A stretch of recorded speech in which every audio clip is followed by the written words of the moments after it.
సాయంత్రం చీకటి కాస్త కాస్తగా కమ్ముకుంటుంది. సీత ఒంటరిగా ఇంటివైపు నడుస్తుంది.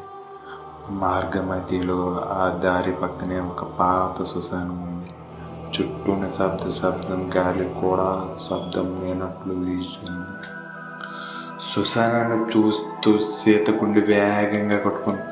అయినా భయాన్ని దాచుకుని ముందుకు అడుగేస్తుంది. ఆమెకి తెలియకుండా వెనక తెల్ల చీర కట్టుకుని ఎవరో నెమ్మదిగా దగ్గరికి వస్తున్నారు. అంతలోనే ఒక్కసారిగా అది సీత ముందుకు వచ్చి ఆగింది. భయపడిన సీత గట్టిగా ఊపిరి ఆపుకొని సీత దాన్ని ఒక్కసారిగా తోసేసి ప్రాణం దక్కించుకోవాలని వెనక్కి కూడా చూడకుండా ఇంటివైపు పరిగెత్తింది. కానీ ఆ ఇంటి తలుపులు తీయగానే ఆ దెయ్యం ఆ ఇంటి లోపల ఉంది.